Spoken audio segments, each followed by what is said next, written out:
Good afternoon. I'm pleased to welcome you this afternoon on behalf of the Humanities Forum and the college.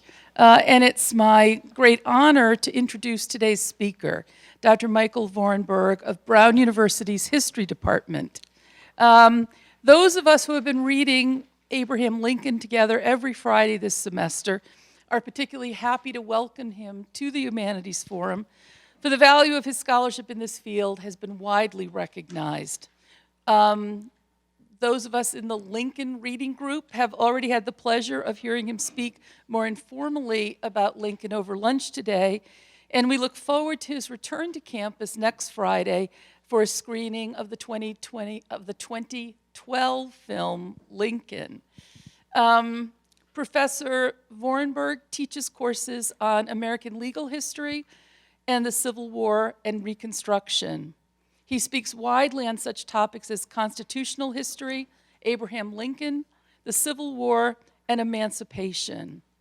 He was a member of Brown's Steering Committee on Slavery and Justice from 2004 to 2007, and he has received the university's McLaughlin Prize for teaching and the Romer Prize for advising. More recently, he was awarded the Billington Visiting Professorship in U.S. History at Occidental College in LA. He decided after 1 year that he really missed, though, the Rhode Island winters, so he's back at Brown this year. Professor Vorenberg's first book, Final Freedom, The Civil War, the Abolition of Slavery, and the 13th Amendment, was published by Cambridge University Press in 2001. It was a finalist for the Lincoln Prize and was used liberally for Steven Spielberg's film Lincoln, the film we'll see next week. He is also the author of the Emancipation Proclamation, A Brief History with Documents, and currently is at work on 2 books. The first about the ending of the Civil War, and it's a book already under contract with Alfred Knopf, and another one on the impact of the Civil War on American citizenship. He has published numerous essays and articles on topics ranging from Lincoln's plans for the colonization of African Americans to the meaning of rights and privileges under the 14th Amendment. We look forward to an excellent lecture this afternoon, and Professor Vorenberg has dressed for the occasion. He is wearing Abraham Lincoln socks. So please join me in welcoming him.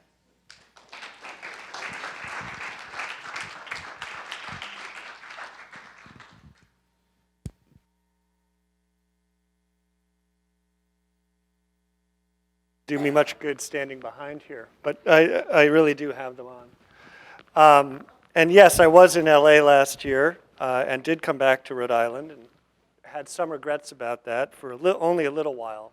When it turns out that I'm still on Occidental University College's alert, such that when an earthquake happens, everyone on staff gets a phone call. And I got such a phone call a week ago, and I was glad to be in Rhode Island. Anyway, I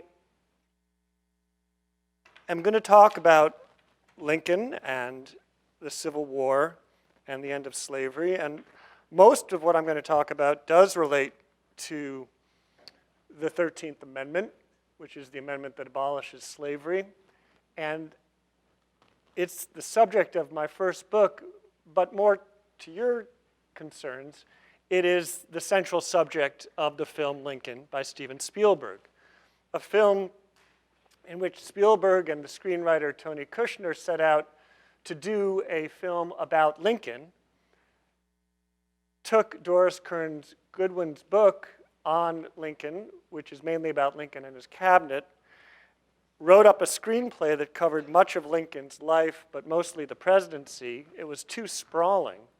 And so they decided to focus on one piece, and that piece was the final passage of the amendment abolishing slavery.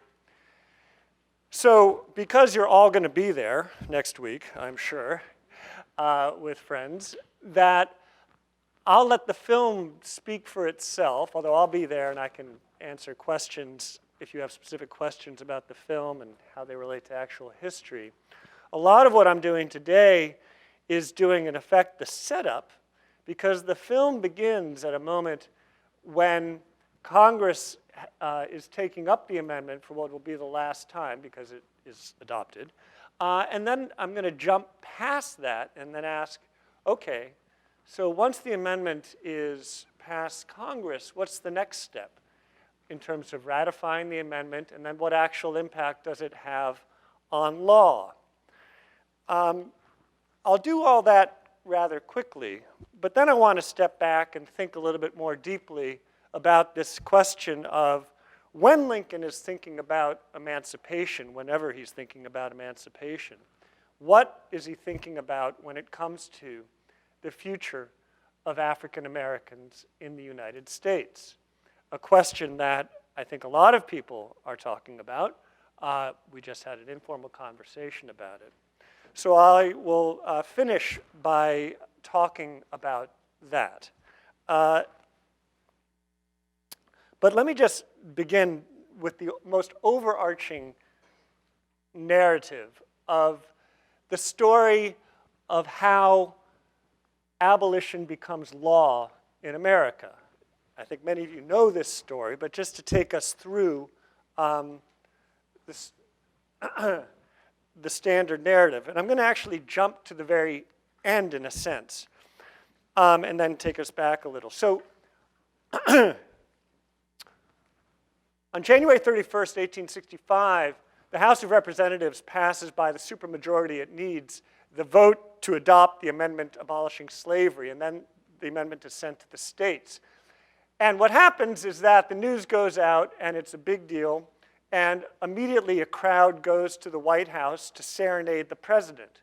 This happened all the time during the Civil War. It's a remarkable thing about the White House, covered in security. Now, of course, you can't get closer than like half a mile. Back then, you could, with a bunch of people, just go right up and ask Lincoln to come out and say a few words. He might not do it, but often he did, and on this occasion he did. It's the day after, so the news has gone out, and they asked Lincoln to come out and say a few words, and so he speaks extemporaneously, which he also didn't do that much. Usually he had a very carefully crafted script. And on this occasion, he says a number of things about the Civil War, but it's very brief. And he says, this amendment, he's talking about the 13th Amendment, is a king's cure for all the evils. It winds the whole thing up. And I've always thought about that very brief statement. It winds the whole thing up. We would assume that he's talking about slavery, that now it's over, right? Slavery is dead. And I think he had that in mind. But this metaphor of the king's cure, what's he talking about? And fortunately, I'm at a university right now, that is, I'm speaking at one, where I suspect there's a lot of scholars who know exactly what the king's cure was. So when Lincoln uses this phrase, a king's cure, what he's referring to is a practice from medieval and early modern times in Europe, mostly in Western Europe, mostly in France, although also in England, where it was believed that the king had divine powers such that they could lay hands on a sick person and the cure would come. Now, this was most commonly practiced with the disease of scrofula. And it was not, I said, the king, but often it would be a queen, but often it becomes known simply as the king's cure. And here's just an image of such a practice happening, this idea of curing the scrofula, which is a disease that afflicts the head and was quite common at the time. And this idea that Lincoln, when he reaches for a metaphor, thinking about the end of slavery, would go here, of all places, to a monarchy, right? And to an age of deep religion, traces even of magic, one might think, is really fascinating. It's not the only time. Lincoln was very well read, generally speaking, in history and religion. And this is a moment where we see that reading come through. But then we stop and think, well, what's really going on here? Does Lincoln think that he is the king, invested with some kind of divine power, and he's used that divine power to cure the nation of the evil of slavery? If so, that is not the humble Lincoln that we often think of, hardly. So it's an odd metaphor for him to use. And I'm not going to tell you the truth behind it, because the honest thing is we don't really know. But it's a peculiar thing. What was he thinking about? We never really know. But certainly one of the things is that after 2 years, more than 2 years, of being pressured to issue some kind of emancipation order, he has undergone tremendous internal deliberation and travail, as he's been criticized for not doing this earlier or not strongly enough. And he has always been being told that if this is to happen, that is emancipation, it must come from the president. He's tried to resist. He's pushed Congress to move in this direction. Certainly the Army has taken a leading role, and obviously the most leading role of all has been taken by African Americans, a fact that Lincoln himself acknowledges numerous times in 1863 and 1864. But ultimately he knew that for the act to be considered final, it had to be him. And maybe that's what's going on. To get to that moment when he says that bit about the King's Cure, you have to go back to mid-1862, if not earlier, to the moment in July of 1862 when he reads a draft that he's written of the Emancipation Proclamation to his cabinet. That's what's depicted here. This is a reproduction of a very famous painting by Francis Carpenter, who actually lived in the White House for months in order to get the painting right. This is after the Emancipation Proclamation, and interviewed a number of people and then did the painting. This is this famous image of Lincoln with his cabinet. It is the cover of Doris Kearns Goodwin's famous book, Team of Rivals. It's the cover art for that. And Lincoln is, of course, center, holding the proclamation.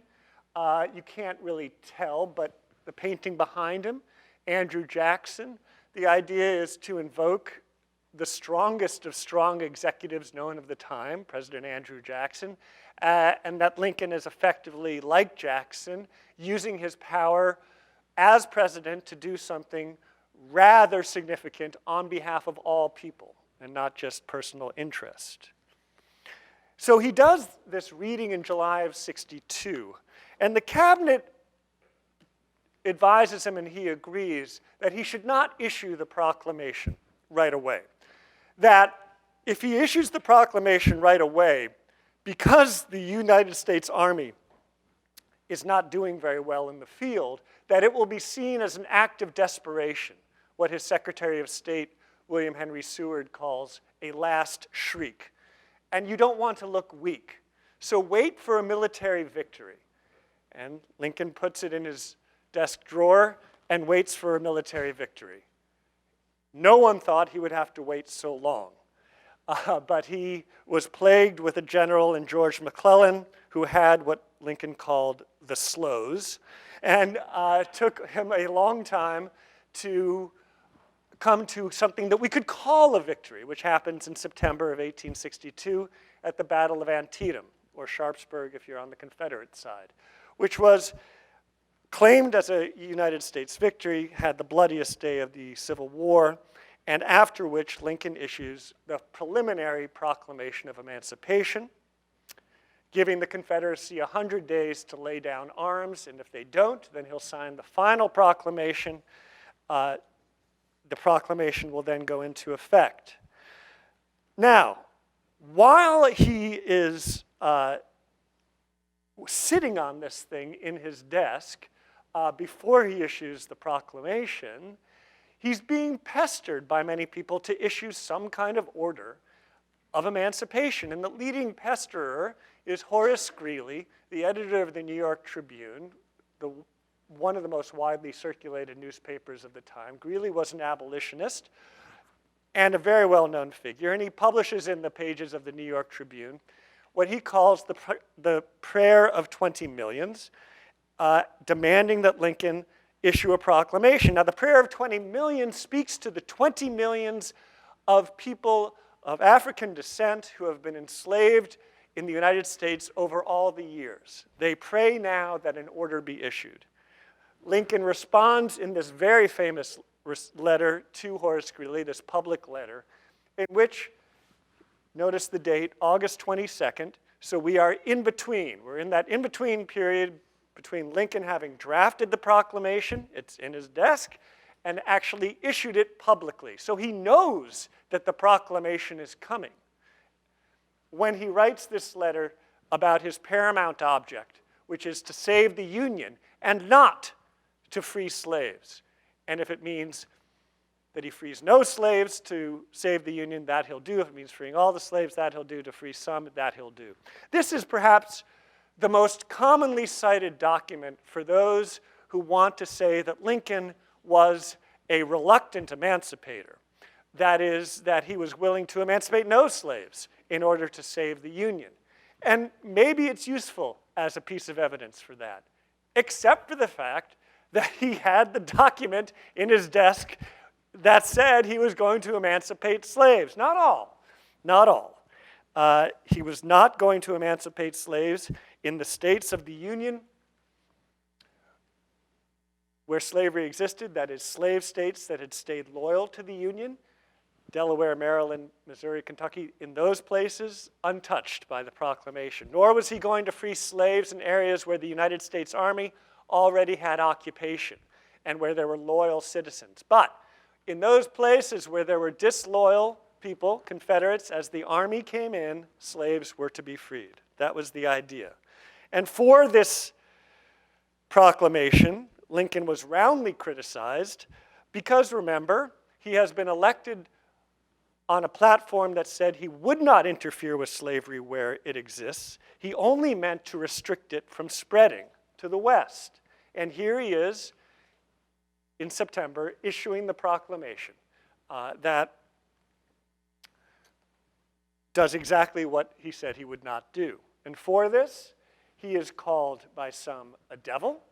This is an anti-Lincoln image, obviously, in which Lincoln takes off his fake face and you see the devil behind. It says King Abraham before and after issuing the Emancipation Proclamation. And behind him, you'll notice the gibbet. He's ready to be hanged. We sometimes forget the incredible criticism that Lincoln came under for so many things. This is a somewhat better known cartoon by a man named Volk, who's criticizing Lincoln for writing the proclamation. Just to take you around some of the iconography of the image. Lincoln has his foot on the Bible, right? Very disrespectful, sacrilegious. He's dipping his pen in an inkwell of a devilish sort, the gargoyle. There are two images behind him. On the left is John Brown, the John Brown of Harper's Ferry. So they're equating Lincoln with John Brown, this man who terrified Virginians, white Virginians and the South, and quite frankly, many in the North, for this idea of trying to start a slave insurrection. On the right is a painting of Toussaint Louverture and during the Haitian Revolution, something that was still very much in American memory as a way in which the Republic can go terribly wrong if there is a revolt of the enslaved. This was an image of the Haitian Revolution, not the reality. But that image is very important for American identity. So Lincoln is depicted as someone who's inciting slave rebellion and who's acting, and this becomes now important for the amendment, unconstitutionally. Because of all the criticism of Lincoln, the one that there was the most unanimity on among people was that it was unconstitutional to free slaves. This freeing of slaves was something that was supposed to be done, if done at all, only by states, never by the nation. And so states were supposed to pass laws freeing slaves. This is how it had been done in every state of the Union up to this point. State action of some sort, a law, an amendment to a state constitution, a judicial opinion. Here is Lincoln doing it at the federal level. Now, he does it by invoking his power as commander-in-chief. And so it's a wartime act. But as a wartime act, it is a significant act because clearly it is meant to last beyond the war. And we know this because the famous words in the final proclamation, forever free. Once free, forever free. Lincoln later on will be pressured by many at various moments to retract the proclamation or modify it in some way. And he refuses. He says he cannot do this, that if he were to do this, that he would be judged and damned by history for all time. Why did he do it? Well, he says it. He wanted to save the Union and he wanted to win the war. Also, there is a military consideration. Oops.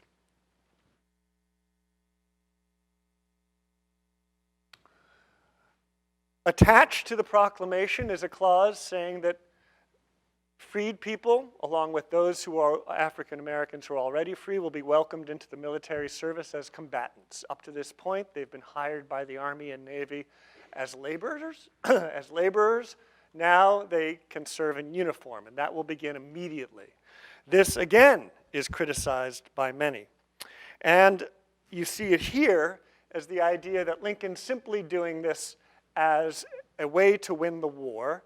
This is a racialized image. He's playing, right, cards with Jefferson Davis, and he's playing what is to be the ace of spades, which is an invocation of a pejorative term for black people at the time.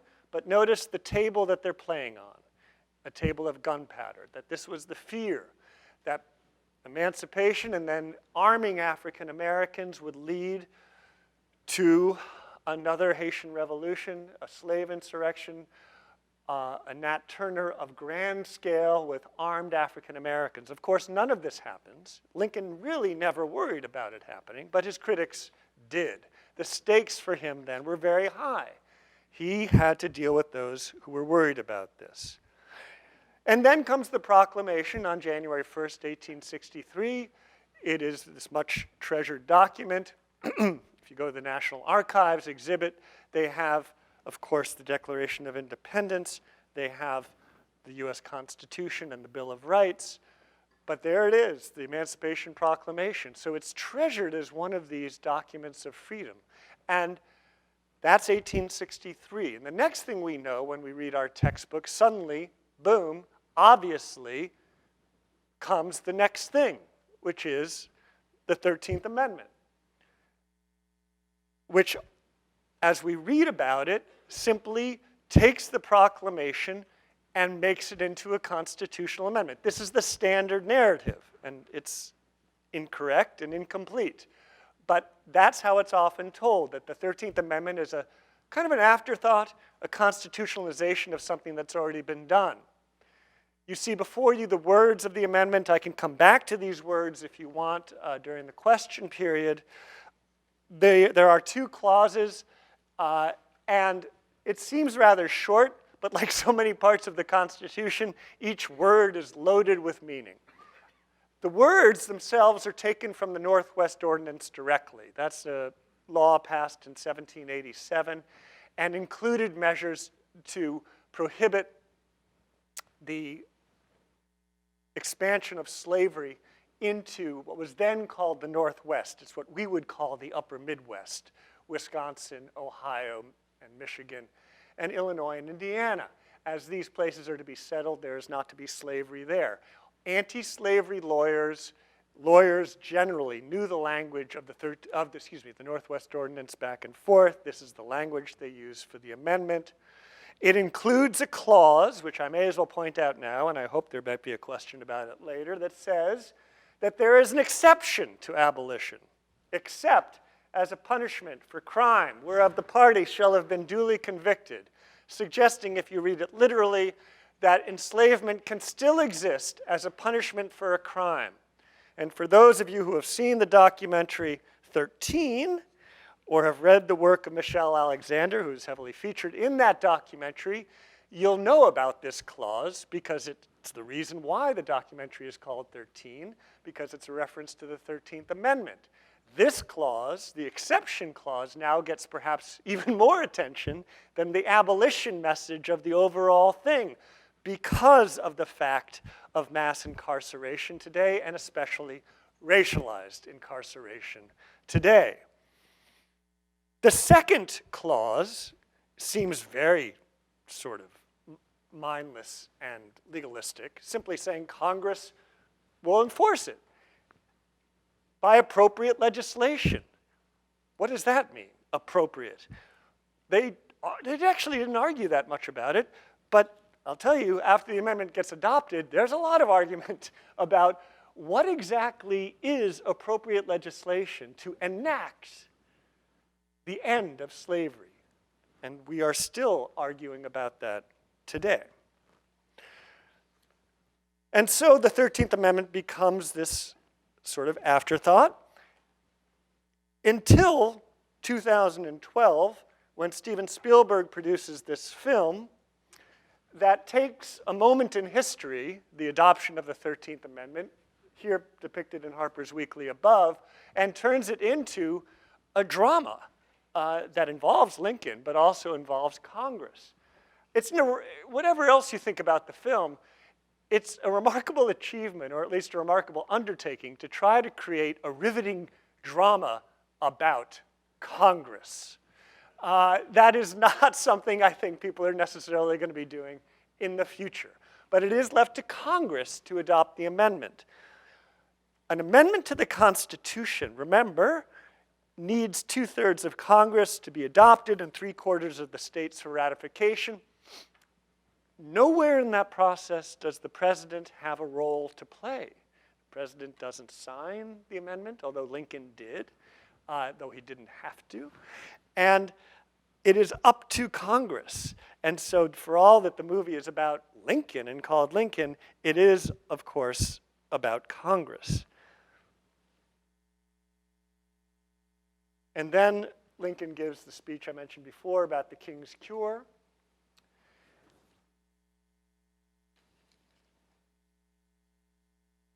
I'll come back to that in a second. February 1865, the amendment has now been adopted, sent to the states for ratification. The Civil War is still going on. There may be some questions now, good questions, which I will deal with later, about the following. I just said that 2/3 of Congress must pass and 3/4 of the states must ratify. Are we going to count the states that have left the Union? So we have 11 states that have seceded. Do they get to ratify the amendment? Do they get to vote on ratification? That's an interesting issue. It turns on the question of whether they, in fact, have left the Union. They think they've left the Union. Lincoln has never accepted secession as legitimate. Those states, under Lincoln's dictum, have never left. That's why he always uses the phrase so-called secessionist states. And so this is one of the issues about who gets to take part. All right, now that's the setup for the following. Lincoln, during the Civil War, is involved in trying to take the governments of these states that have seceded, but he doesn't say they've seceded, and to convert them into loyal governments. So this is his vision. That is, it's not that the states have left, they've just been hijacked by traitors. Now the goal is to get them, the governments, back in control of loyal people. And then, that's it. The Union is reestablished. If you go with that philosophy, then states should take part in ratification. He was opposed on this by members of his own party. including Charles Sumner, the famous senator from Massachusetts, and a number of others, most of them abolitionists, who said that when a state declared that it had left the Union, it had committed a form of what Sumner called state suicide. It had basically stopped being a state. And it was up to the federal government to do what it wanted to in order to get that state back into the Union, to dictate what terms to bring that state back to the Union. So Lincoln gives an address in April dealing with the subject of how are these states to come back into the Union. The reason for this address is that there has been a major surrender on April 9, 1865. Robert E. Lee, the Confederate general, has surrendered to Ulysses Grant, the leading US general. This happened at Appomattox Courthouse. That's April 9th. Lincoln, I didn't give the date, I left it out, but this is April 11th. A couple days later, will give an address that is his last public address. Now, I should probably remind you that Lincoln didn't know it was going to be his last public address. In 3 days, he will be assassinated. I should have said spoiler alert, I guess. And so this turns out to be his last public address. And he says that Richmond has fallen, Petersburg has fallen, and we have what he calls the surrender of the principal insurgent army. Notice, he doesn't say the end of the war. He doesn't say that peace has come. He says there is hope. It gives us hope of a righteous and speedy peace, which is the title of my talk today, A Righteous Peace. That, I must confess, is the title because I am thinking a lot these days about the end of the Civil War. This is the book I'm working on now.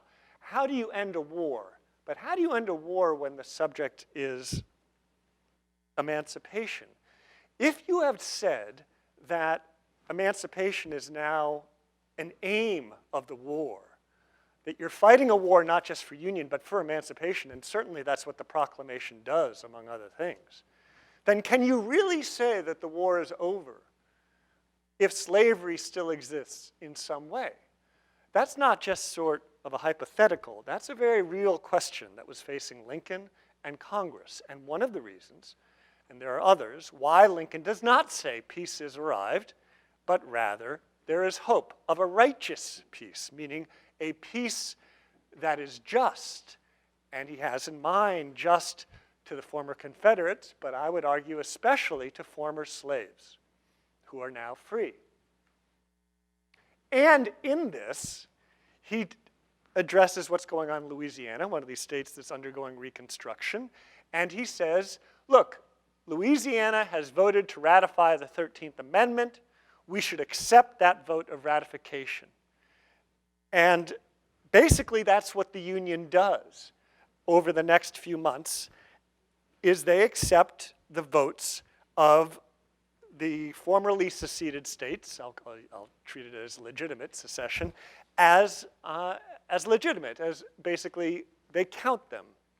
So the state that puts the amendment over the top and gets it adopted is Georgia. When Georgia ratifies, there are still states in the north that have not ratified. You'll be happy to know that Rhode Island claims to be the first state to ratify the 13th Amendment. It isn't, but it claims to be. Illinois is really the first, but it really depends on how you count it, as with so many things. So that is the overall story of the amendment getting up until Lincoln's death. And I've left out the machinations, the fascinating back and forth about the amendment's actual passage through Congress, because that is detailed so well in the film. Lincoln dies. What happens to the amendment afterwards? It is finally ratified in December of 1865, many months after Lincoln has died, and has been succeeded by his vice president, Andrew Johnson. And then Congress convenes in December of 1865. The terrain of Reconstruction is now clearer than it was before. It is clear that the southern states, those states that are trying to get back in the Union, are interested in doing what they can to halt the process of emancipation or maintain some kind of control. And so Congress, dominated by Republicans, passes legislation that will enforce the amendment. I forgot to, oops, right, sorry about this. And so that legislation is the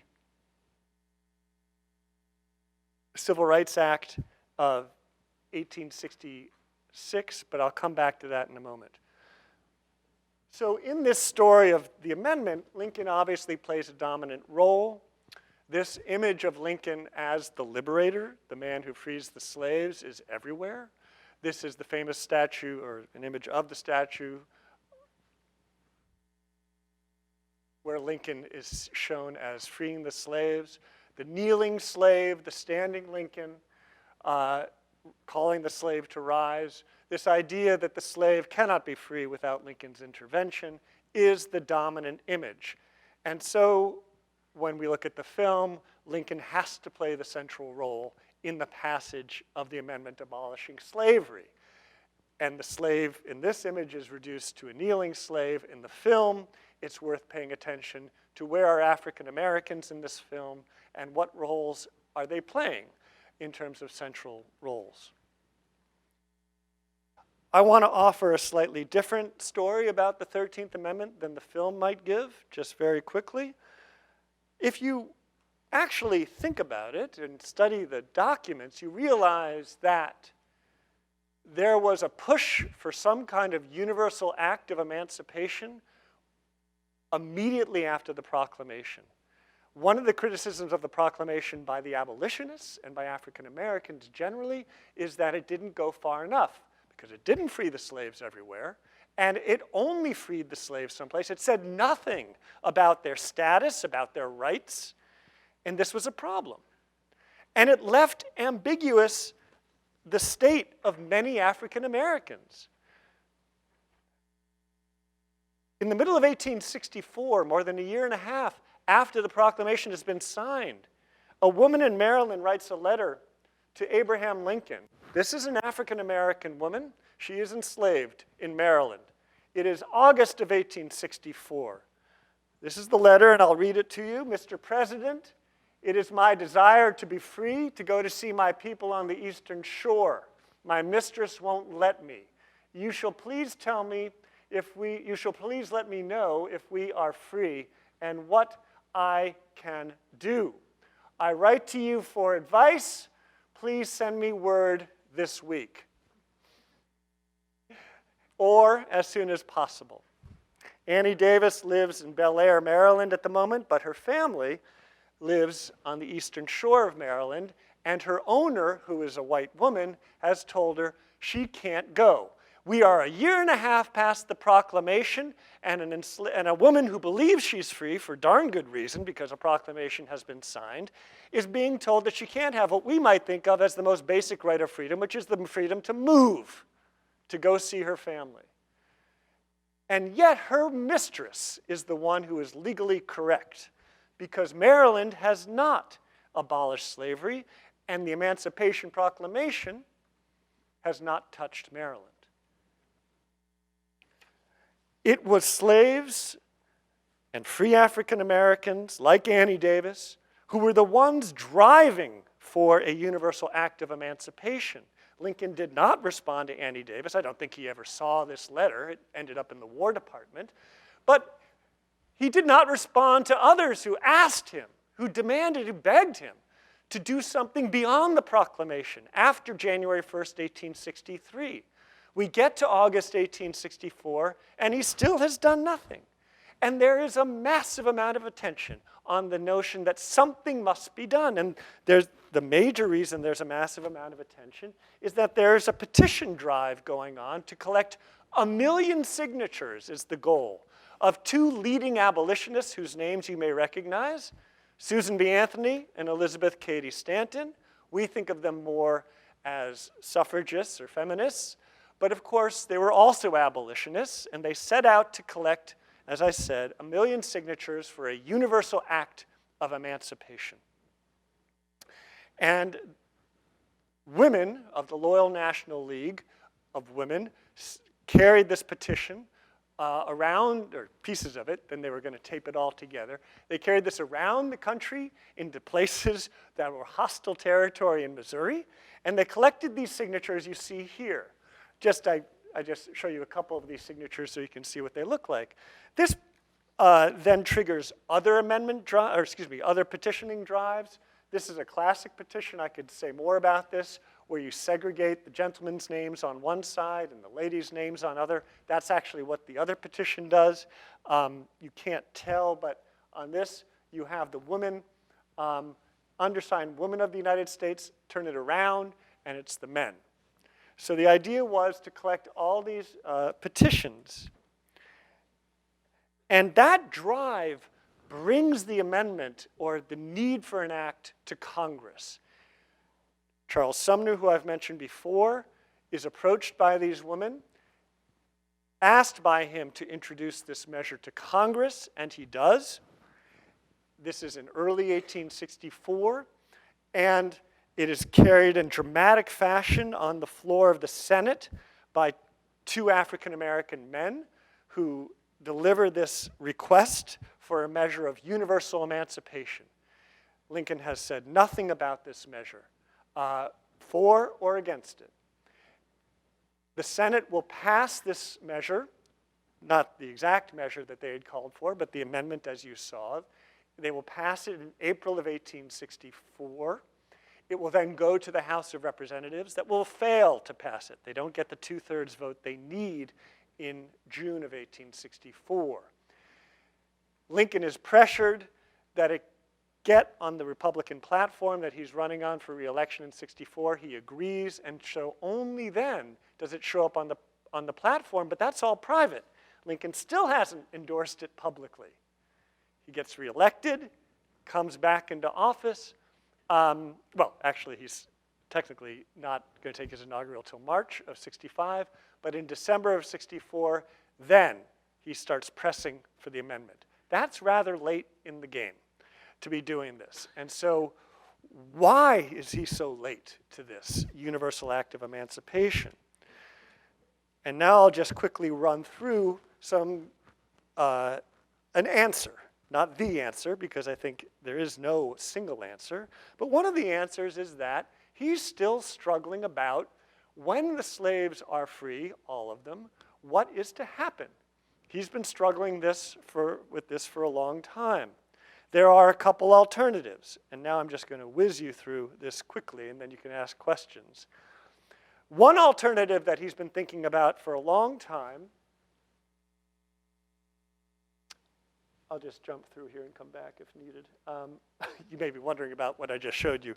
But if you ask about the legislation that follows from the 13th Amendment, I'll have more to say about that, and then I'll take you back to those images and say more about the Civil Rights Act, because it's hugely significant and understudied. And it's actually, its meaning is about to be heard by the US Supreme Court in a case this term. Lincoln has thought about colonizing African Americans abroad. This is something he has been thinking about for a long time. Colonization has been around in the United States as an idea since the 1700s of emancipating slaves and then sending them voluntarily, only if they want to go abroad. This is how the colony of Liberia is created. Liberia becomes an independent republic in 1847, but still the primary destination for black immigrants in the colonization movement. It is absolutely impractical and absurd. In the year that the most freed people are sent to Liberia, in that year, that single year, we're talking about the number of people that are sent that year equals the number that are born into slavery in any given month. So there's just no way this is ever going to lead to a segregation of the races. Lincoln comes into office. He pitches the idea. First, he's thinking about the possibility of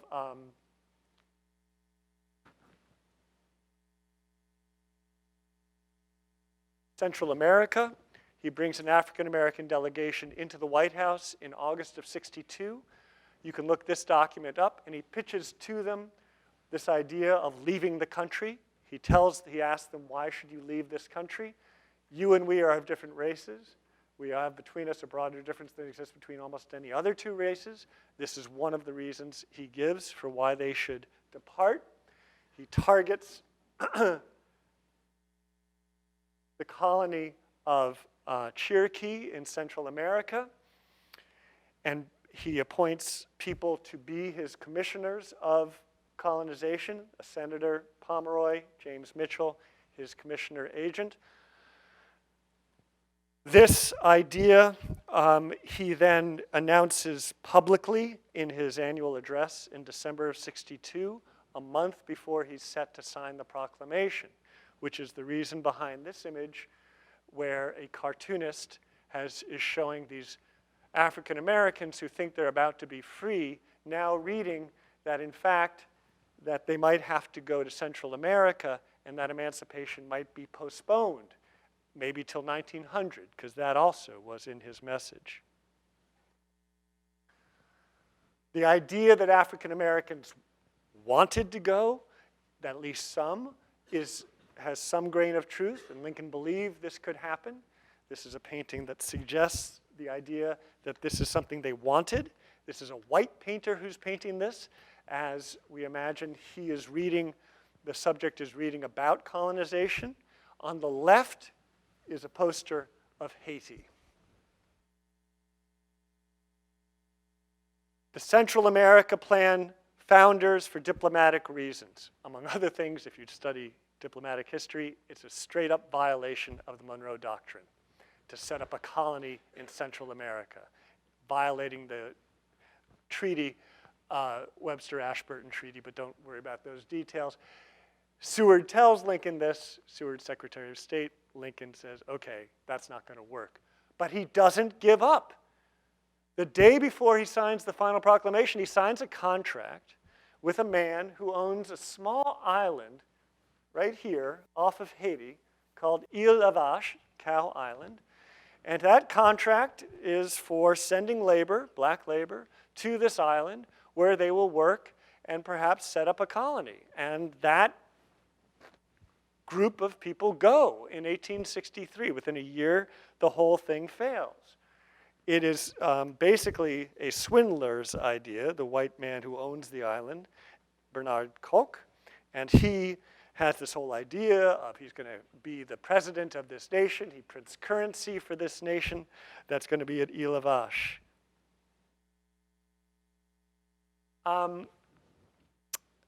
Lincoln, even after the failure of the Cow Island expedition, he never says anything about colonization, but labor recruiters continue to come into the United States from foreign lands asking for labor and whether they can recruit from freed people. And Lincoln actually allows them and endorses their efforts to recruit black American labor if they're willing to go to South America where labor is needed for various reasons. Is that colonization? Some historians have said it is and say that Lincoln therefore obviously still believed in colonization.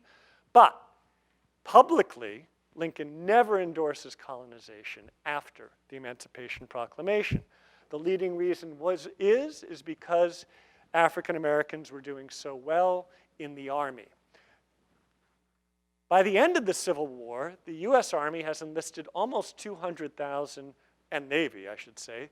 The armed forces have enlisted close to 200,000 African Americans. They have won key victories and shown themselves heroic in a way that that many had not believed was possible. And there is no going back on emancipation once this happens.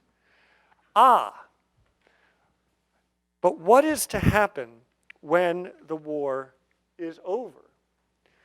So the recruiting of African Americans is a well-known story. It's a story told in such films as Glory, the heroism of those in the 54th Massachusetts, for example. The transformation of people from what this photographer is trying to depict, right? The ragged slave into the heroic drummer boy. I think even more pronounced this idea of the slave now armed, a painting that comes later, this idea that the slave can be armed and educated at the same time, therefore a true citizenry of the United States.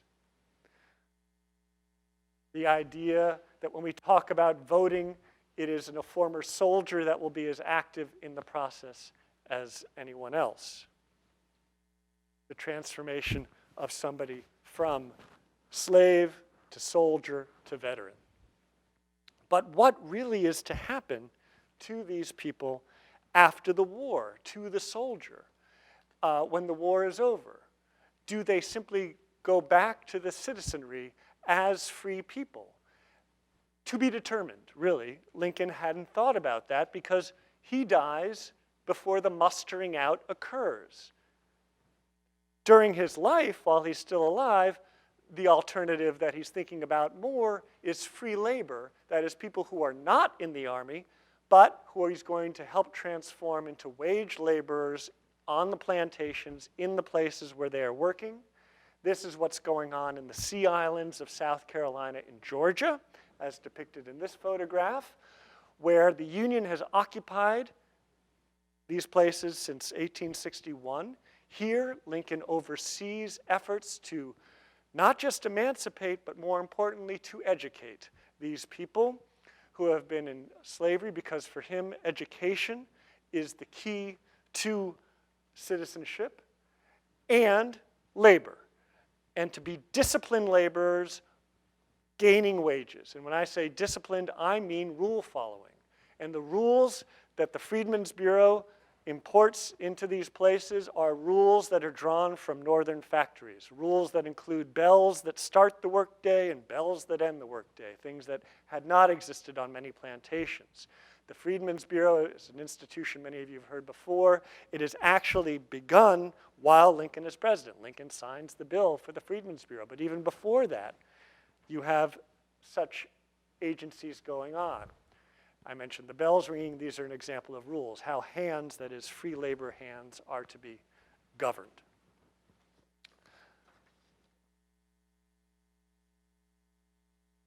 The education, as I said, to be crucial. And the depiction of slaves being educated becomes part of the mission of people under Lincoln who are setting out to turn the former slave into the enfranchised, free African American. Would they get the vote? Would they get other civil rights? To be determined. But absolutely, for Lincoln, education was the key, if they had any chance. Because Lincoln himself had come from humble origins, and he had risen. And he himself had ascribed to that rising, more than anything else, what he called his ambition for education. And so he demands that whatever else happens, that these people must be educated.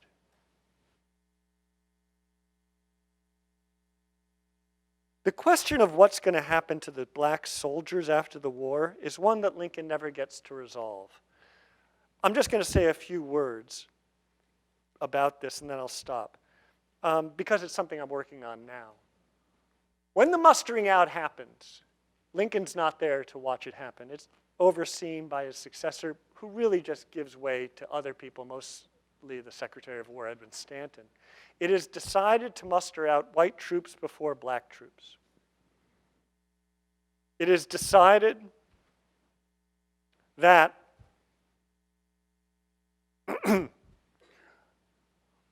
white troops will be allowed to purchase their rifles from the Army at a discount when they muster out. The Army supplied them rifles, so they can buy their guns for cheap. But African American soldiers will not have this option to buy their weapons For this and other reasons, we see over and over again that the fear of an armed African American population is still there, even among those who have endorsed emancipation, who have advocated for black people being in the army. Here is something that is very real in terms of thinking about legacies of emancipation, and something that Lincoln himself most certainly would not have approved of, I believe, and evidence that when Lincoln said that this 13th Amendment was the king's cure that winds the whole thing up, that there still was quite a bit to be wound up, and still to be wound up now. I'll stop there. Take any questions you have.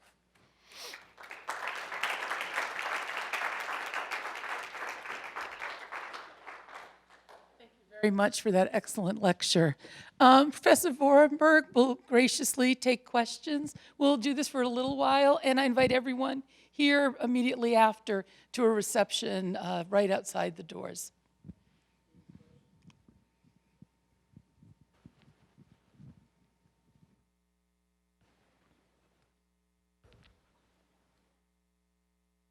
Student questions? Okay, Laura, bring this to you.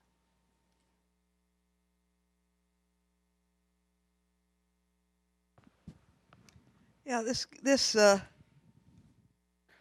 goes to the amendment and its passage, and my understanding is that in Congress, the states that had claimed to secede did not have representatives in Congress. Is that correct? Correct. So in counting 2/3, it would be 2/3 of the representatives from the states still in the Union. Correct. An interesting And then, fudging of procedure, isn't it? yeah, and then with the adoption by the states, the ratification by the states, then suddenly the they count. southern states now count. Yeah, inconsistency. Little inconsistency. So, Yeah. yeah. So rarely do we see that in a government. Yeah, and this was an inconsistency that was actually brought up by critics of the amendment during the debate in Congress, precisely this, which is, but you see, the Republicans didn't want to address it, because to address it, they had to answer the question, had those states actually left? If they'd left, then you're fine. You just count the legislators that are there, because those are the states that are still in. But the Lincoln administration was adamant that those states had not left. So their seats are empty, waiting to be refilled, right? And so absolutely, people said, then it's not legitimate. And you could, as actually some do, say that the 13th Amendment, therefore, is not legitimate. People don't make that argument so much today, but they do focus on the 14th Amendment as illegitimate, because that's even more iffy, in that it becomes law that a state can't send their representatives back to Congress unless they ratify the 14th Amendment. That doesn't sound voluntary to me. And so, right, so it's a complicated issue. We'll take another question. No waiting for students. Student question. You answered part of my question. I was asking if they were forced to ratify the 14th and 15th Amendments before they could go back to being full states. That's correct. Yes, they had to. That was part of the Military Reconstruction Act of 1867. And so if you go on the web and go searching for the text of the 14th Amendment or the 15th Amendment, sometimes you'll end up landing on a site. It's effectively usually a neo-Confederate site that'll say something like, 14th Amendment ratified under duress. And yet this is the most important amendment to the Constitution, in that it is by far, the 14th, the most cited amendment in federal court procedure. It has to be, because of the way that you have to use the 14th Amendment to get a state decision into the federal courts. Could you say something about the 1866 Civil Rights Act and Thank you. Happy to.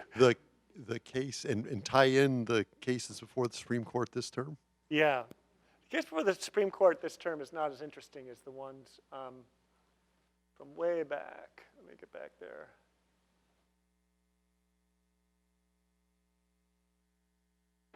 Summer of 1865, the amendment's being debated, ratified. Is it going to be ratified or not? During this time, the southern state governments that are coming back into being pass what we call the Black Codes. They know what's coming. The 13th Amendment is coming, abolishing slavery. This is an example from a Black Code from Louisiana. What these codes do is say, okay, fine, slavery's over, but we're going to have new laws, state laws, that effectively set the terms of freedom, restrict those terms, such as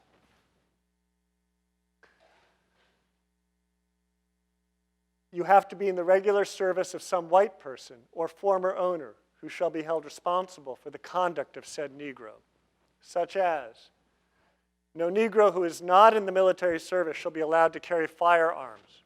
Can't carry guns if you're black. And every citizen is deputized effectively as a police officer to enforce these measures. This is happening in the summer of '65 when the war is ostensibly over. So Congress says, we need an act to deal with these things, these black codes. There's the 13th Amendment, and it has that provision that says Congress shall pass appropriate legislation to enforce this amendment.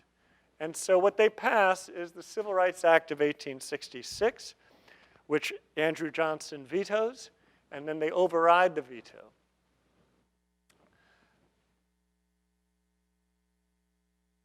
This language, before you look at the stuff in red, which I'll come to in a minute, if you read the earliest sentence, all persons born in the U.S. not subject, blah, blah, blah, hereby declared to be citizens of the U.S., that may sound familiar.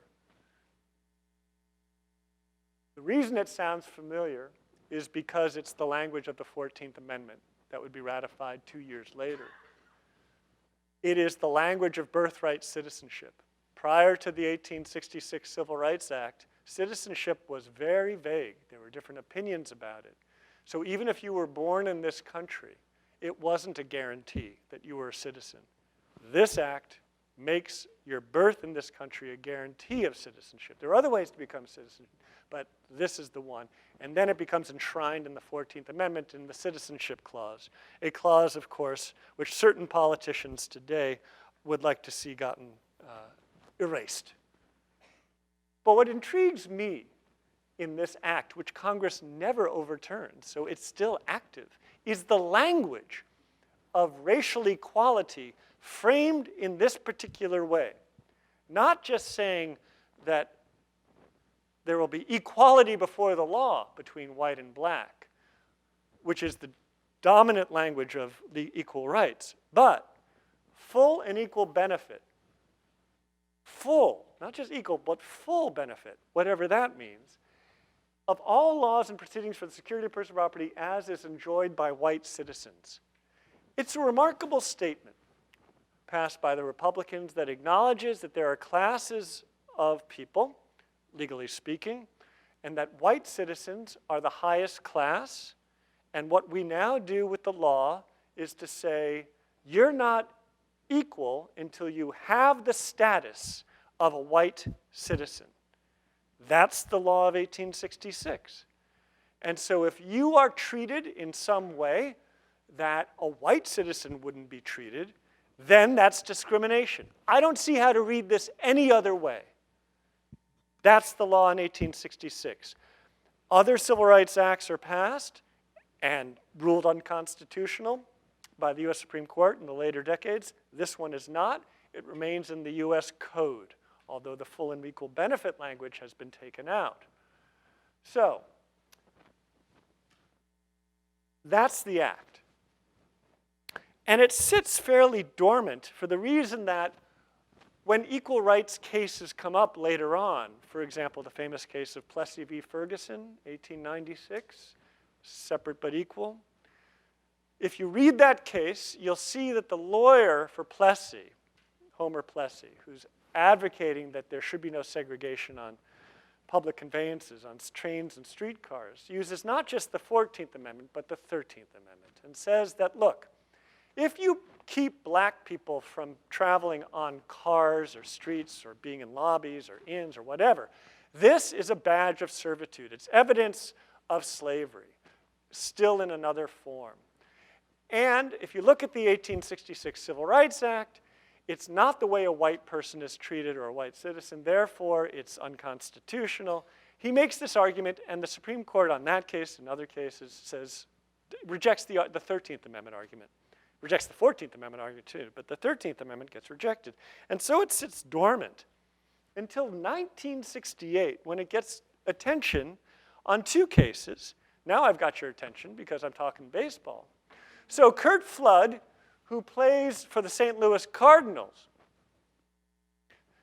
is traded to the Philadelphia Phillies. It's 1968. And he says, wait a second, you can't just trade me, because it's still the old baseball system before free agency.